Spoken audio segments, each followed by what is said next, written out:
আসসালামু আলাইকুম ওয়া রাহমাতুল্লাহি ওয়া বারাকাতুহু। আলহামদুলিল্লাহি রাব্বিল আলামিন। ওয়াসসালাতু ওয়াসসালামু আলা সাইয়্যিদিল মুরসালিন ওয়া আলা আলিহি ওয়া সাহবিহি আজমাইন। আম্মা বা'দ। প্রিয় দর্শক শ্রোতা ভাই বোনেরা, মাহে রমাদানের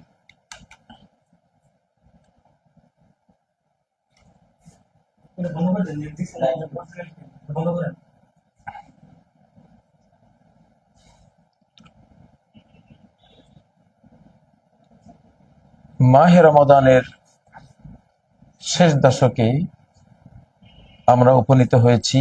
গতকাল থেকে কদরের রাতের অন্বেষায় অবশ্যই আমাদের প্রত্যেককেই রাত্রি জাগরণ যতটুক সম্ভব আমাদের করা উচিত।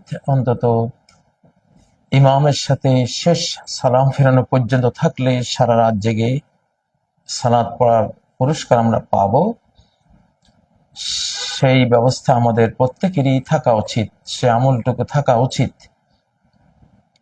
আর বাংলাদেশে যে একটি রাত আমরা জাতীয়ভাবে জাগি, সবাই জাগে, সেটা তো থাকবে ইনশাআল্লাহ। প্রিয় বন্ধুরা, দেশের পরিস্থিতির কারণে কিছু কথা না বললেই নয়। আজকে ক্যাপশনে যা দেখতে পাচ্ছেন, শিরোনাম দেখতে পাচ্ছেন, হিন্দুস্তানের ধ্বংস চীন দ্বারা হবে। এই হাদিসটির কারণে ডক্টর ইউনূসের চীন গমনে ভারতীয়দের কান্নাকাটি। বাংলাদেশে গত কয়েকদিনে বেশ কিছু একটা অস্থিরতা আমরা লক্ষ্য করছি। আমাদের রাজনৈতিক অঙ্গনে নিরাপত্তা বাহিনীকে জড়িয়ে ছাত্রদের সাথে, এবং ভেতরে ভেতরে বহুদিন থেকে তো এটা চলছে, সেটার একটা আগ্নেয়গিরির অগ্নি উদ্গীরণ হলো, যেমন আমরা দেখলাম। তো এখানে যেটা কিতাবুল ফিতানের যেই বক্তব্যটি, হালাকুল হিন্দ বিসসিন, আমি আগেও এটি বলেছিলাম। এই হাদিসটি, এগুলো কিতাবুল ফিতানের হাদিস। সাধারণত সনদ একটু দুর্বল থাকে, কিন্তু বিশ্ব বাস্তবতায় এগুলো সত্য প্রমাণিত হয়। যেগুলো সংবাদ, এগুলি স্থান কাল পাত্রে যখন সত্য হয়ে আসে, তখন বোঝা যায় যে এগুলি একেবারে বিশুদ্ধ। লিকুল্লি নাবাইন মুস্তাকর ওয়া সাওফা তা'লামুন, সূরা আল আনামের যে ৬৭ নম্বর আয়াতটি, যে প্রত্যেকটি সংবাদের একটি বাস্তবায়ন স্থান কাল পাত্র আছে। যখন এটা সংবাদটি কোনো স্থানে, কোনো কালে, কোনো পাত্রে বাস্তবায়িত হবে, ওয়া সাওফা তা'লামুন, তখন শীঘ্রই তোমরা জেনে যাবে, তখন জানবে যে সংবাদটি সত্য। তো এটি যেহেতু একটি ইনফরমেশন, এটি হবেই। হালাকুল হিন্দ বিসসিন, এটা ঘটবেই। এটা রোখাবার সাধ্য কারো নেই, এটা প্রতিহত কেউই করতে পারবে না। এখন আমাদের বাংলাদেশে যারা ইন্ডিয়া প্রেমিক একটা গোষ্ঠী আছেন, মনে রাখতে হবে ইন্ডিয়া প্রেমিক মানেই বাংলাদেশের শত্রু। একেবারে আলাল খাত্তিল মুস্তাকিম, সরল রেখায়, কোনো সন্দেহ নেই। যারা ইন্ডিয়ার বন্ধু, তারা বাংলাদেশের শত্রু, বাংলাদেশের এনিমি, তারা আল্লাহর এনিমি।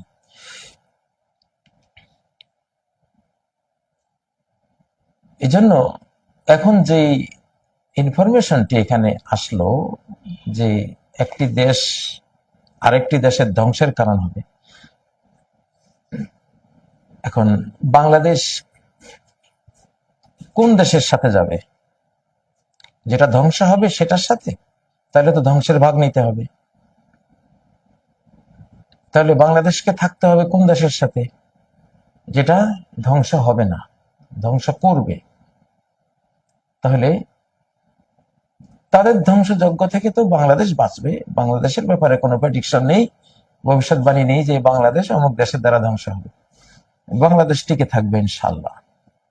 কিন্তু যে দেশ দ্বারা অন্য একটা দেশে ধ্বংসযজ্ঞ হবে সেটা তাদের ব্যাপার, আমরা সেখানে নেই। যে দুটা দেশের কথা এই হাদিসটিতে আছে সেখানে তো আমরা নেই। কিন্তু আমরা আমাদের দেখতে হবে, আমাদের পররাষ্ট্র নীতিতে দেখতে হবে কোন পক্ষে গেলে আমরা বাঁচবো আর কোন পক্ষে গেলে ধ্বংস হবে। অবশ্যই যে পক্ষে গেলে ধ্বংস আসবে সেই পক্ষে যাওয়া যাবে না। এই মুহূর্তে বাংলাদেশের কোন জনগণের কেউ অথবা বাংলাদেশের রাষ্ট্রীয় কোনো পর্যায়ে আছেন এই ধরনের কারোর পক্ষেই ইন্ডিয়ার পক্ষ নেয়া ধ্বংসাত্মক, পক্ষ নেবেন না কেউ, দয়া করে এই পক্ষে থাকবেন না। আমি হাসানাত আব্দুল্লাহর যে 11ই মার্চের যে একটি কথোপকথন সে বলল সেটা তো আমি জানতাম না, কিন্তু আমি 12ই মার্চ জুমার দিন যে খুতবাটা দিয়েছিলাম মনে হয় যেন ওইটাকে কেন্দ্র করেই ওই খুতবাটা, অথচ আমি কিছু জানতাম না। আমার অন্তরে আল্লাহ দিয়েছেন যে এই বিষয়ে কথা বলে আমি বলেছি। পরে বুঝলাম যে এটা আল্লাহ তাআলা কেন এই ভাবটা অন্তরে জাগালেন। তাহলে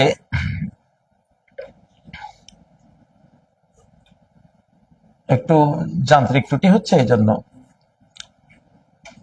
প্রিয় দর্শক শ্রোতা ভাই বোনেরা, তো এখন এটা কিন্তু সিরিয়াস একটা বার্তা। এটা কোনো মানুষ তো এইসব বার্তাকে অনেকেই খুব হালকাভাবে নেয়, হালকাভাবে নেওয়ার কোনো সুযোগ নেই। এই মুহূর্তে বাংলাদেশ চীনমুখী হবে, বাস সব কথা।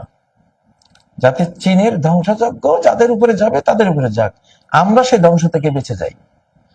আমাদের মাননীয় প্রধান উপদেষ্টা যে সিদ্ধান্ত নিয়েছে চীন সফরের, এটা একেবারেই এই প্রেডিকশন, এই ভবিষ্যৎবাণীর সাথে এটা মিলে যায় এবং এটা উচিত। তিনি তো তার জাতিকে বাঁচাবার চেষ্টা করবেনই। আল্লাহ তাকে দয়া করেছেন, ডক্টর ইউনূসকে আল্লাহ তৌফিক দিয়েছেন, তিনি সিদ্ধান্ত নিতে পেরেছেন। এটা আকাশ থেকে হয়েছে। এই সময়টা আমি বারবার বলি যে আমাদের বর্তমানে এই সময়টা খুবই মারাত্মক। এটি আইয়ামুল্লাহ, আইয়ামুল্লাহ। আজকে তারাবিতে যে সূরাটি পড়লাম সেখানে এই আইয়ামুল্লাহর কথা আছে। কুল লিল্লাযিনা আমানু ইয়াগফিরু লিল্লাযিনা লা ইয়ারজুনা আইয়ামাল্লাহ লিয়াজজিয়া কওমান বিমা কানু ইয়াকসিবুন। যারা আইয়ামুল্লাহর বিষয়টি যারা বিশ্বাস করে না তাদেরকে বলুন, কুল লিল্লাযিনা আমানু ইয়াগফিরু লিল্লাযিনা লা ইয়ারজুনা আইয়ামাল্লাহ। এটি সূরা আল জাসিয়া আয়াত নম্বর 14। তাদেরকে বলো যারা যখন এমন আইয়াম আসে, এমন দিবসগুলো আসে, এমন কোন শতাব্দী আসে, একটা সময় পর্ব আসে, যে সময়টা যে সময় পর্বটা সরাসরি আল্লাহ নিয়ন্ত্রণে নিয়ে নেন। যেহেতু তখন একটা জটিল কুটিল বিশ্ব পরিস্থিতি থাকে, সময়টা ডাইরেক্ট আকাশের নিয়ন্ত্রণে আল্লাহ নিয়ে নেন। এগুলোকে বলা হয় আইয়ামুল্লাহ। যেমন বদর যুদ্ধের দিন একটা ইয়ামুল মিন, এগুলি আইয়ামুল্লাহর একটা অংশ ছিল। হস্তি বাহিনীকে ধ্বংস করার দিন আল্লাহর আইয়ামুল্লাহর একটা পার্ট ছিল। মুসা আলাইহিস সালামের ফেরাউন ধ্বংসের দিন আইয়ামুল্লাহর একটা পার্ট ছিল। নূহ আলাইহিস সালামের জাতির মহাপ্লাবনে তলিয়ে যাওয়ার দিনটিও আইয়ামুল্লাহর একটি পার্ট ছিল। তো এইভাবে যুগে যুগে এই সময়টা আসে, এখন সে সময়টা চলছে। তো যারা আইয়ামুল্লাহর মধ্যে যে সত্যের বিজয় ঘটবে, অসত্যের পতন ঘটবে, এটা যারা বিশ্বাস করে না তাদেরকে মাফ করে দাও। কি করবা? আল্লাহ বলছেন ওদেরকে মাফ করে দাও, আল্লাহর কাছে ছেড়ে দাও, ওদের সাজা সরাসরি তিনি দিবেন।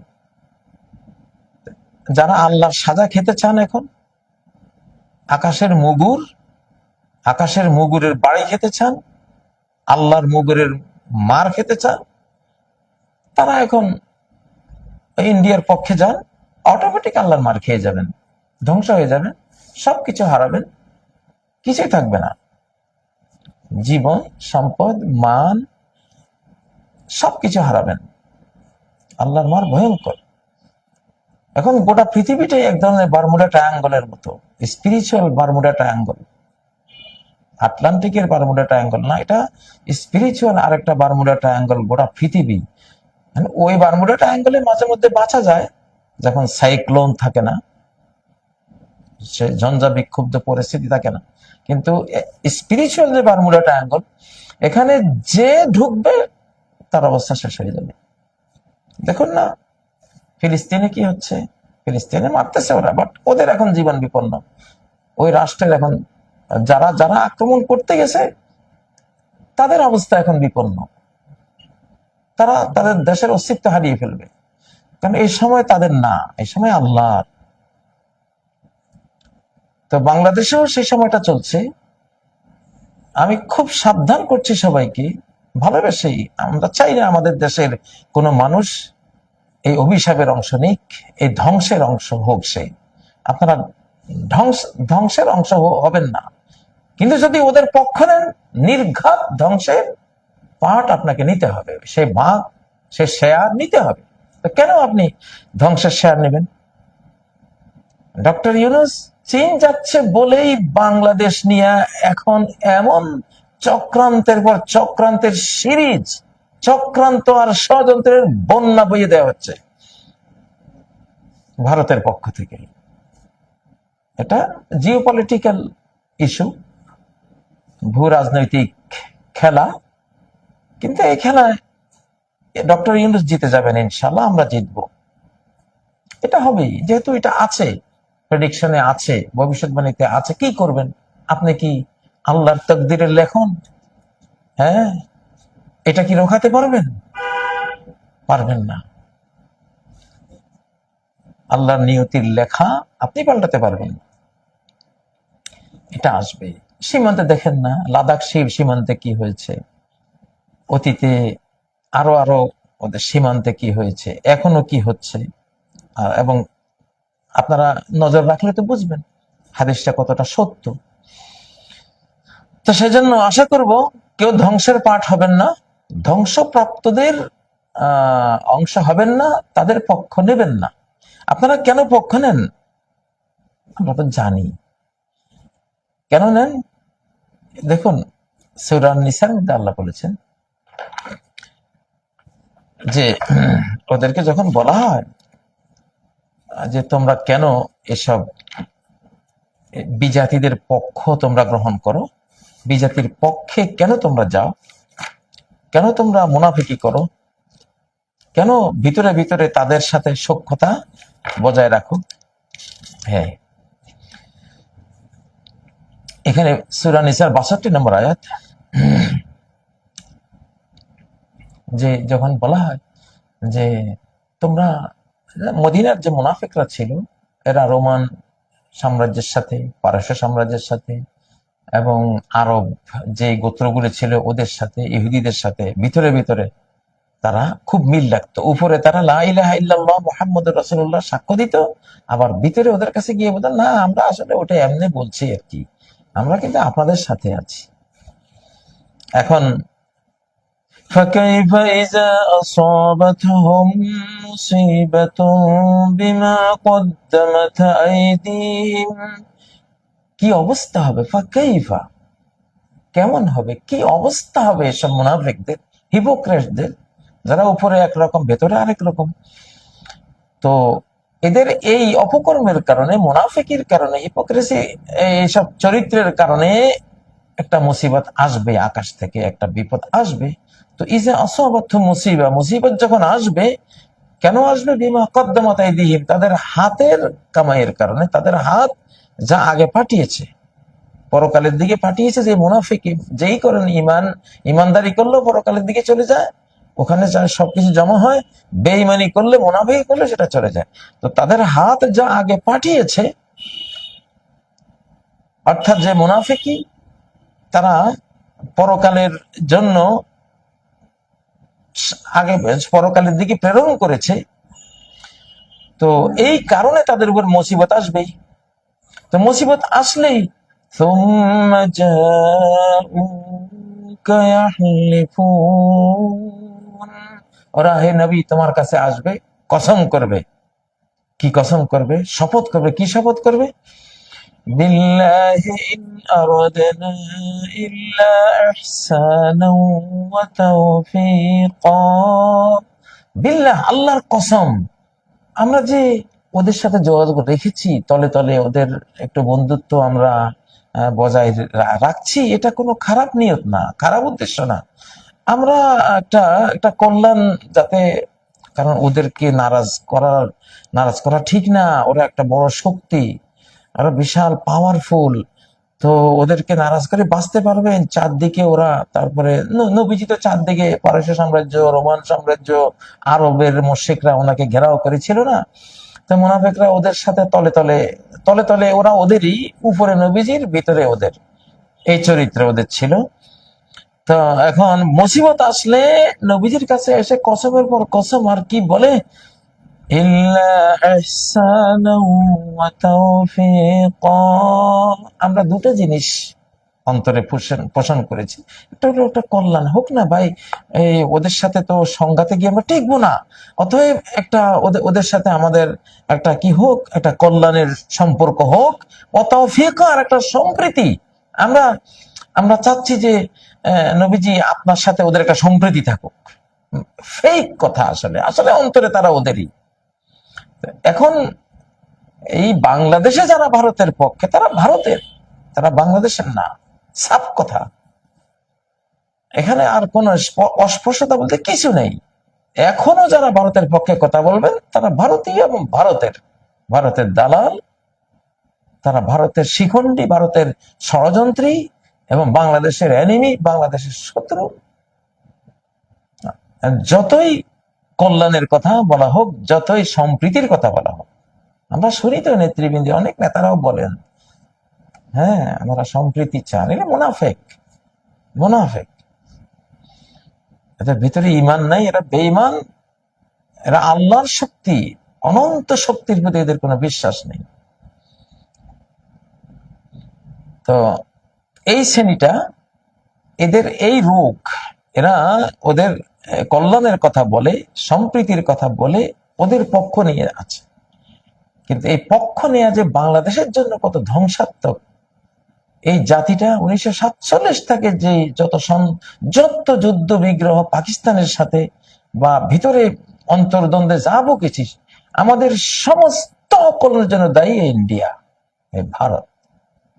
আমরা ভাগ হয়েছি তো তাদের যন্ত্রণায় অতিষ্ঠ হয়ে, মুসলিমরা তাদের যন্ত্রণায় অতিষ্ঠ হয়ে ভাগ হয়েছি। ভাগ হওয়ার পরও সেই যন্ত্রণা শেষ হয়নি, বরং আরো বিভিন্ন ভাবে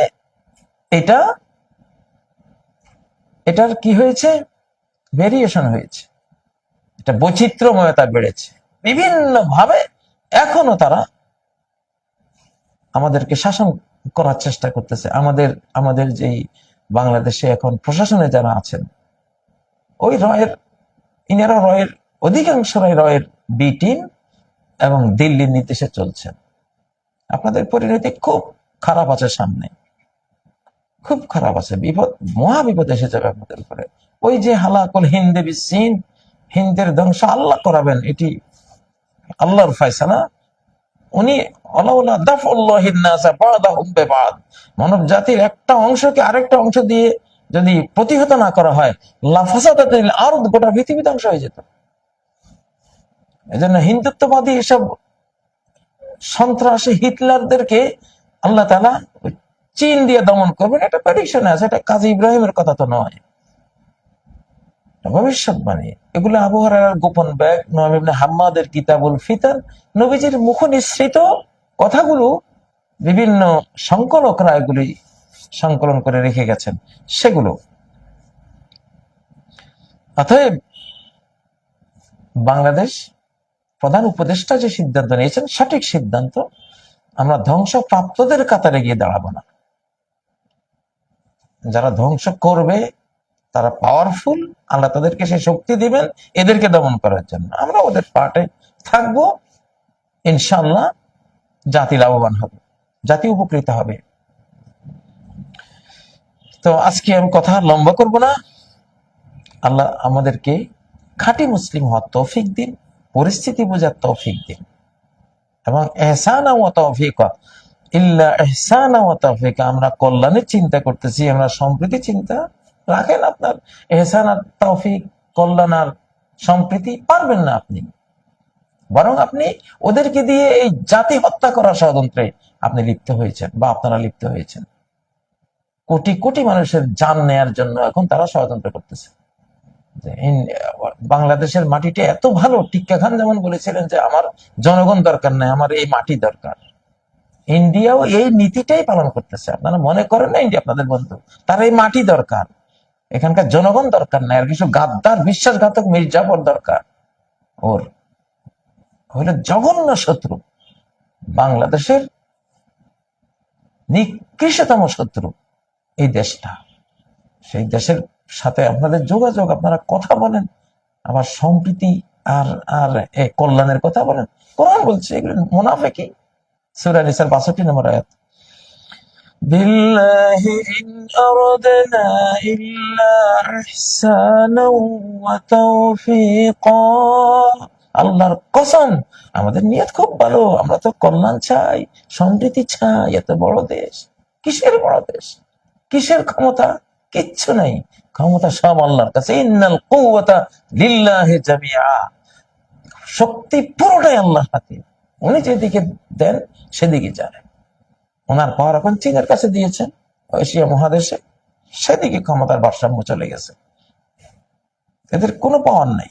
আর আল্লাহ শক্তির সামনে কিসের কার পাওয়ার? এখন ইমানদারদের যুগ, ইমানদারদের শতাব্দী শুরু হয়েছে, কোরআনের শতাব্দী শুরু হয়েছে, মুহাম্মদ সাল্লাল্লাহু আলাইহি সাল্লামের উম্মতের পুনরুত্থানের, শেষ বিশ্বায়নের, ইমাম মাহদীর, হযরত ঈসা আলাইহিস সালামের আকাশ থেকে আসা শতাব্দী শুরু হয়েছে। এদের কোনো হিসাব নেই, হিসাবে ধরি না আমরা এখন আর। আল্লাহর শক্তি আমাদের নজরের সামনে রাখতে হবে সবাইকে। আল্লাহ তৌফিক দিন। কোন ইহসানান ওয়া তাওফীকা, কল্যাণের, ও ভারতের কল্যাণ, বাংলাদেশের কল্যাণ, এই পথে আপনাদের চিন্তা করার দরকার নাই। যদি কল্যাণ আর সম্প্রীতি চান, চীনমুখী হন। চীনের সাথে তুরস্ক, চীন, তুরস্ক, পাকিস্তান, বাংলাদেশ একজোট। আর এখানে আরেকটা হলো যে কোয়াডটা আছে আমেরিকা, অস্ট্রেলিয়া, তাদের এখানে কোনো চিন্তা করার কিছু নেই, কারণ আমাদের প্রেডিকশনে তাদেরকে নিয়ে কোনো নাই, তাদের বিরুদ্ধে কোনো প্রেডিকশনে অংশ নাই। এটা যে ইন্ডিয়া আমাদেরকে দশকের পর দশক আমাদেরকে শোষণ করেছে, খুন করেছে, ধ্বংস করেছে, আমাদের সবকিছু বিপর্যস্ত করেছে, এটা তার সাথে সম্পর্ক, এটা অন্যদের সাথে সম্পর্ক নাই। অতএব অন্যদের এটা গায়ে মাখার দরকার নেই। এই বার্তাগুলো বিশ্ব স্রষ্টার পক্ষ থেকে আপনাদেরকে দিলাম। আশা করি সবাই উপকৃত হবেন। যারা হেদায়েতের পথে চলবেন তারা বেঁচে যাবেন। সুবহানাকাল্লাহুম্মা ওয়া বিহামদিক, আশহাদু আল্লা ইলাহা ইল্লা আনতা, আস্তাগফিরুকা ওয়া আতুবু ইলাইক। আসসালামু আলাইকুম ওয়া রাহমাতুল্লাহি ওয়া বারাকাতুহু।